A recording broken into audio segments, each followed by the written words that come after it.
Power Rangers Turbo was for the longest time seen as the worst Power Rangers season. It's definitely been pushed away by way worse seasons, and it definitely did start off not the greatest, but improved over time. But like how I often do, how would I do it any different? Let's rewrite Power Rangers Turbo my way, starting with the movie. The movie begins with narration of the planet Hazard getting attacked by the evil pirates, led by Pirate Queen Divatox. They're tearing up the planet and chasing the locals like sport. One notable one named Largo outruns some of the Piranatrons, seeing his city getting torched. But he gets surrounded until he grabs the medallion he's wearing, begging to the constellations take him to whoever can stop them, and he gets sent away to Earth. But Hazard's still getting ransacked by the pirates that we're getting introduced to. Commander Rygar, Porto the Scientist, Field Commander Elgar, and their pirate queen Divatox. Elgar is her nephew and she's married to Rygar. They present the treasures of Hazard to her, and she says, "You idiots might not be so worthless. Now let's go find wherever that wizard went. I want that magic." And Elgar's like, "Yeah, let's blow this dump! Literally!" And they literally blow up the planet into fireworks. Meanwhile, on Earth, Tommy and Rocky are training for a martial arts tournament. Tommy starts noticing that Rocky's getting a little too into it, but he's like, "Nah, I'm fine." And he tries kicking and immediately throws himself out of the ring and breaks his back. Meanwhile, at a park, we see Adam as a goalie playing soccer against Carlos. And they're like, "GG, good game, but I gotta go." Then meanwhile, on a bus, some lady is singing rather poorly, and everyone's getting really annoyed at her. So one guy sitting across from her tries being polite and like tapping her on the shoulder to try and get her notice. But some guy sitting behind her just rips her headphones off and yells at her to shut up. Kat is on the bus and she tries standing up for her, but the other guy tries handling it by saying, "It's okay, she just got carried away. It happens to me all the time." The guy's like, "Whatever. I got a tournament later. I have better things to think about." They get to a pit stop and the guy leaves, and then a group of kids being watched over by Ashley hop onto the bus. The singing girl and the guy shake hands and introduces themselves as Cassie and TJ. Cassie just graduated high school and she's going to become a singer. TJ's like, "Right. I'm going to college. I got a scholarship in baseball, but my true passion is mechanic work." They decide to hang out for a bit before the bus takes off again. Kat and Tanya notice one of the kids of Ashley is looking pretty sad. He introduces himself as Justin, and he's sad because his cousin's in the hospital. But this is interrupted by Piranatrons attacking the bus, and some of them have dirt bikes. The girls sneak off to call the guys, who also say that Rocky's in the hospital, but they also need to deal with the Piranatrons. So everyone minus Rocky shows up, and they quick morph into Zeo, but like a minute into the fight, their powers start fading, and their morphers are like sparking, and it's like, what gives? They try remorphing, but it only really lasts for a few seconds. But whatever, we'll get some unmorph fight. And conveniently, the only people who see this are the named characters we just met. Meanwhile, Rygar reports that their troops still haven't found Larago on Earth. "Yeah, but worse, you got a call." She grabs the phone and oh no, it's Rita on the other line. Her favorite person in the entire galaxy. Rita's calling because she heard that diesel-sucking submarine from a galaxy away. But anyways, me and the Machine Empire, we made up after blowing up the Emperor. And we're really getting good connection with Dark Spectre again, so we're really actually going to make the United Alliance of Evil again. And, why not you come along? And Divatox is like, "Oh, great. What's the catch?" Nothing, It's just Dark Spectre loves gifts, and me and Zeddy gave him our firstborn son as tribute, to be raised by him. "Ah, that's wonderful. Well, I got an even greater gift to give to him." Looking at the guys, and they try coming up with something. "An army of Piranatrons. My experimental enlargement cheese. A cat. A puppy. 2 puppies. 3 puppies and a kiss from you. Final offer." But Divatox settles on a demon for him to host. Rita laughs, recapping that she used all of her evil magic, even evoking Dark Spectre's true name of Lothar, and evil pillars using the life force of a bunch of snot-nosed little brats. and was only able to partially summon Dark Spectre.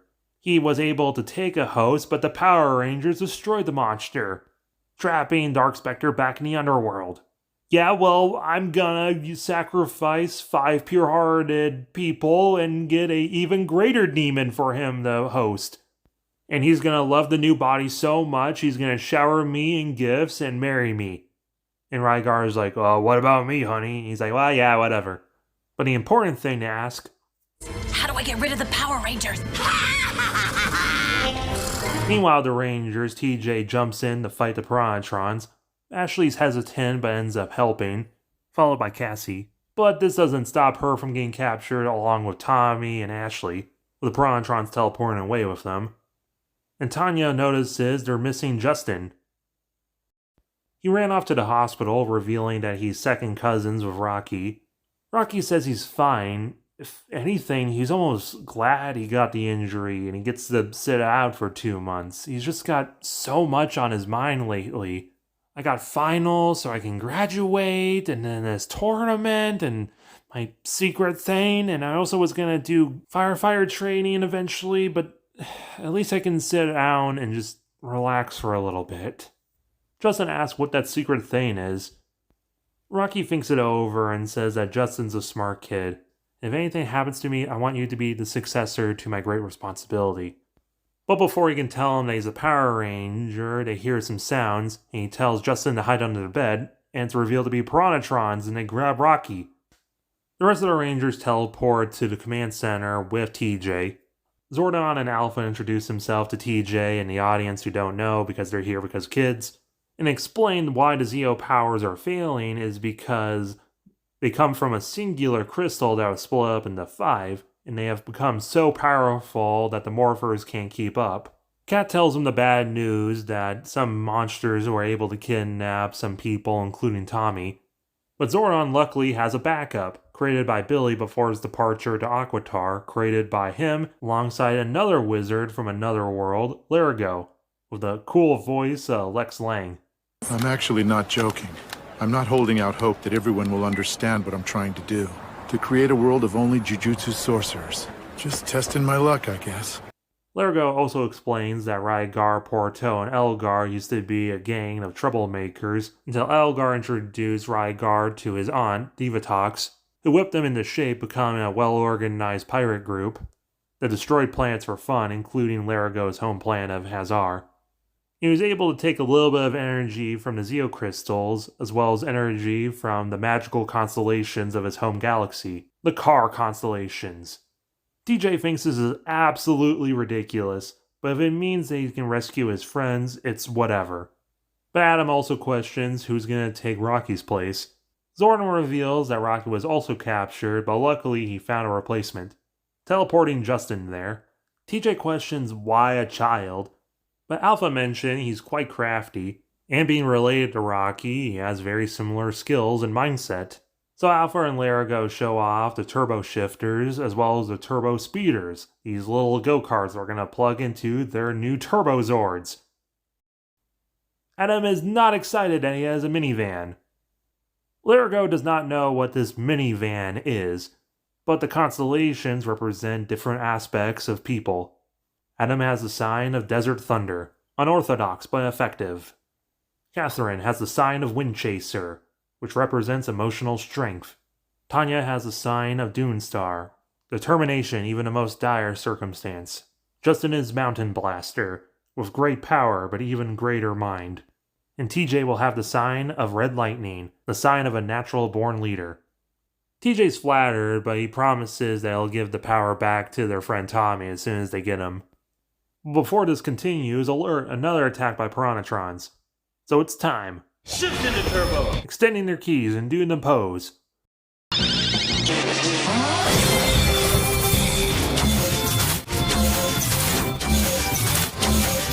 Justin's super excited. Yeah, I've always wanted to be a Power Ranger. Larigo also uses magic to make sure that he's adult size, with morphing energy to keep his identity a better secret as well as keep up with the rest of the Rangers. Meanwhile, Carlos is still playing soccer in the park. Bulk and Skull are on the scene having hot dogs with comedy, and they're excited because in a few hours they're going to Paris. But then Piranhatrons start attacking. But luckily the Rangers arrive in their turbo speeders, and they also have blasters. They hop out and introduce themselves. Red Lightning Turbo Power! Mountain Blaster Turbo Power! Desert Thunder Turbo Power! Dawn Star Turbo Power! Wind Chaser Turbo Power! Power Rangers, Turbo! And they fight, and Elgar is also there. But the Rangers are too late as they grab Carlos and even Bulk and Skull. But luckily Alpha was able to get a location on Tommy, and they're off the coast of Africa. So the Rangers link up their Zords, and instead of a weird sailboat, they sail on their cars. Meanwhile, Tommy wakes up and he's in an ancient temple, noticing other people is captured.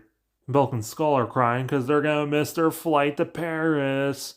And Elgar is like, "What's Paris? Also, I completely forgot the plan. Why are we here again?" And Divatox is like, "Ugh, let's go over this again," getting out the papers. Sacrifice 5 innocents. Summon Malgor the demon. Malgor is super powerful and awesome. Dark Spectre uses them as a host and loves it so much they'll marry me. Tell my stupid brother that I'm the queen of the universe. And yes, Elgar is also here. Eventually, the Rangers make it to the island undetected, which is totally not Hawaii. They hike and deal with some of the dangerous wildlife. Justin kinda scared, but he knows all the scientific facts to keep them away. Until they come across the natives. They square up, but the chief of the tribe tells them to lay down their arms, because they need help because their sacred temple is being disgraced by this evil lady from space. The Rangers agree to help, and they get shown to the temple. But unfortunately, Divatox spots them, sounding the alarm, so now the Rangers and the tribe have to fight their way through and get into the temple. They find Tommy's the first one to get sacrificed, and he quickly recaps Divatox's plan. Divatox pulls a lever, and Tommy slowly gets lowered into the pit where he's being sacrificed, and Tommy yells for them to save the others first. So the Rangers start fighting, and they start rescuing the others, who also join in the fight. And all dramatically, they rescue Tommy at the last second, and the bottoms of his shoes are burned. TJ demorphs and gives the morpher to Tommy, jokingly saying they was just keeping it warm for him. During the fight, the chief gets pushed into the pit by Divatox, being sacrificed and summoning Melgor, who's not at all happy and is not in any way working with Divatox and grows giant and starts attacking everyone. Tommy quick morphs and they summon the Turbo Megazord, dealing with Melgor and tossing him into the ocean. Divatox teleports away, swearing revenge. The Rangers aren't trying to be stealthy now, so they apologize to the tribe about the chief, and they all teleport home. Carlos subs in for Rocky during the tournament, which plays over the credits, and the Angel Grove team wins! Alpha's happy for them, but Zordon is also happy, but he's also thinking a lot of Rocky. Rocky was really stressed out. Maybe it is time to pass the torch. Episode 1 would just be the movie, I guess. It's graduation time for Angel Grove High. Of course, the Rangers are helping set up. They hang out with Rocky, and he's in a wheelchair from the movie. Meanwhile, with Skull and Bulk, their Euro trip is in the tube, so they have to plead for their jobs as police officers back from Lieutenant Stone, who says they have to ticket 50 cars in this lot. He comically doesn't notice Divatox's ship emerge from the sea behind him. Divatox makes the guys carry her on the beach, revealing to the audience that she has this whole elaborate setup, sending ads throughout the informational superhighway. People will come to this secret location, and monsters will compete in this kind of mix of an obstacle course, total drama, and The Bachelor, to see if they're worthy enough to fight the Rangers and marry Divatox. But in reality, they will be used as a vessel for Dark Spectre. They don't get told that part. Meanwhile, Justin finishes his test early, but he gets a call on his communicator, so he sneaks out of class. Everyone teleports to the command center because Alpha made cake. They're so glad the Rangers are graduating. Zordon is as well, but he also gives them the notice that he thinks that they should retire. Tommy is confused about this. Zordon mentions that Rocky was incredibly overwhelmed by his personal life and Ranger duties, which led him to being injured, so Zordon thinks it's time for the Rangers to get their well-deserved rest and the next generation take over, giving them the next 24 hours for their decision. Rocky's happy for Justin to take his place. He definitely proved himself on the island. Justin thinks it's the coolest thing to be a Power Ranger, and he even gets lemon cake. The other Rangers are a little more conflicted. Adam and Tanya really don't want to go.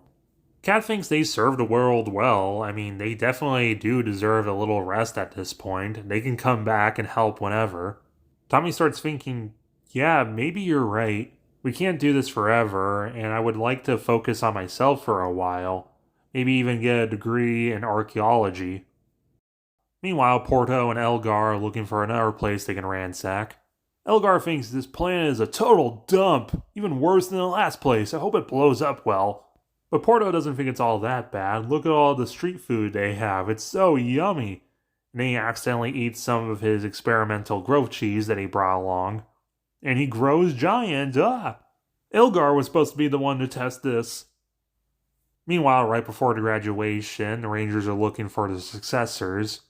Adam chooses his soccer friend and classmate who was here the entire time totally, Carlos, because he thinks they're very similar. Tommy heads to the Pegasus garage where TJ is working part-time, and he did very well leading the Rangers on the island, so he's the natural choice. Justin actually helps Tanya out because he actually has Ashley's phone number, because Ashley volunteers at the daycare that Justin's sent to despite being 12 because his dad's always busy. They meet up and Ashley's very hesitant at first because she doesn't really want to get in danger, but if it means helping people, she's in. Kat, meanwhile, really struggles to find someone who can succeed her. As Justin teleports to the command center, seeing Alpha looking over the computer and seeing a vortex, like tapping them on the shoulder, asking if they have any more cake, Alpha's like, what, nothing. Justin asking what are they looking at, and Zordon just reluctantly says, well, we have to tell him eventually. It's finally here. Graduation. They have the ceremony, and after, Adam's excited because he's taking a stunt acting job. Tanya's going to work at the local radio station, and Kat is still full of anxiety because she couldn't find anyone yet. Tanya says she can help, but she goes straight to the radio station, because work. And she's going to showcase new up-and-coming local band, Cassie and the Creeps. They sing poorly, but Tanya recognizes the lead singer. Meanwhile, the rest of the team are kind of having their own graduation set up for the next generation of Rangers. But Kat doesn't have a successor, but luckily Tanya calls her and she teleports over to the radio station to talk with Cassie, who at first is disinterested in the job, but thinking about it because she can save people from what almost happened to her and her friend TJ, then definitely she'll do it. So we have the new Turbo Rangers. Zordon congratulates the new team, wishing the old team good luck in their lives, but also has another thing to reveal, which has a weight because Porto. The new Turbo Rangers drive in, they roll call and pose, and Porto tries stepping on them. So they try using their auto blasters, that didn't work, and they get a billboard thrown at them, but Largo arrives with an RC car to knock it away. He reveals to them that this RC car is actually their weapons and gives them the instruction manual. So taking it apart, revealing their turbo weapons, the Fender Saber, the Muffler Blasters, the Engine Cannon, the Sidestep Knuckles, and the Bumper Bow. Well, at least they're trying, even though TJ gets turned into a toy and crushed. So plan B, they reform their weapons into a turbo cannon. And it does kind of sting, but also the cheese wore off. Oh no! Their guys arrive in their Jeep and Rygar blast the Rangers. But TJ leaps at him with his turbo blade, shocking him. Porto is scared by the Rangers. Elgar thinks it's exciting. Rygar just smacks TJ away, dropping off the first person after Divatox, as the others drive away. So it's the Rangers' first time fighting a monster. Not super well, but again, it's their first time. Justin's still disoriented, trying to figure out how to use these adult limbs.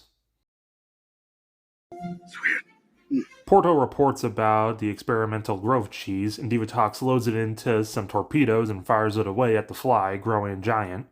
As Elgar arrives with a bunch of Piranhatrons and battle wagons, the Rangers hop into their turbo speeders, which are covered in parking tickets from Bulk and Skull. and they head out, summoning their Turbo Zords and combining the two vehicles. Then it kind of just becomes a big game of Wreckfest and everyone slamming into each other. But the Fly is still at large, so they try forming the Megazord. But TJ is above everyone and he's getting slammed into the wall. So he looks over the instruction manual again to figure out what to do. So he has Red Lightning partially transform, revealing the Megazord head, which spooks Elgar so he gets distracted and crashes into a rock. TJ was also distracted and flies off the cliff, but luckily lands right into the rest of the Zords. Totally meant to do that. Continuing the transformation into the Turbo Megazord. Elgar takes this opportunity to retreat, and they finish off the Fly with a burnout. Bulk and Skull chase after the battle wagons, trying to get their quota of parking tickets. The Veteran Rangers congratulates the new team, but Justin breaks the mood by saying, "I think it's time for them to know." And Zordon says he's right, that Zordon and Alpha are also leaving. Tommy questions why he didn't tell them, and Zordon says because he didn't want to sway their choice. And he's leaving because the forces of Rita and Zed and the Machine Empire have teamed up, forming the Second United Alliance of Evil, and are invading his home planet of Eltar. Everyone thinks that's crazy, and Adam immediately jumps to help. But Zordon says that's completely unnecessary, because Eltar has its own Ranger team, which he used to be part of long ago, fighting the evil forces of Dark Spectre and the original United Alliance, until his team was able to destroy his original avatar and banish him within the darkest depths of the underworld. But his evil influence corrupted Rita, who was his original Green Ranger, to betray his team. He was able to banish her within the Altarian dumpster, but not before she was able to send out a blast, trapping his body in the time warp and his soul within the morphing grid. Zordon will be heading to Eltar to guide his people, and gave them short notice to find a new team because the wormhole is only going to last a few hours, and he needs Larago's help to access the wormhole, ensuring a safe travel with his body and his soul. Tommy gets that he doesn't need their help and wishes him a safe travel. TJ says he might have known Zordon for a little while, but it was an honor serving with him, and Zordon says likewise. Goodbye, Rangers. Know that the power is always within you. Larago. Zordon Alpha depart. And just coming in is Alpha 6, who speaks normally, like in space, instead of in a annoying how you do fellow kids way, and an old ally of Zordon, Demetria, to help Larago. Meanwhile, Divatox is getting taken throughout the beach. What nice air, what a lovely day. Nothing could possibly, and then something falls out of the sky and blows up, knocking Divatox on her face. And they find some police robot, which is some other person vying for me, take him back to the sub. Make sure to hit that like button and the subscribe button for the rest of the series.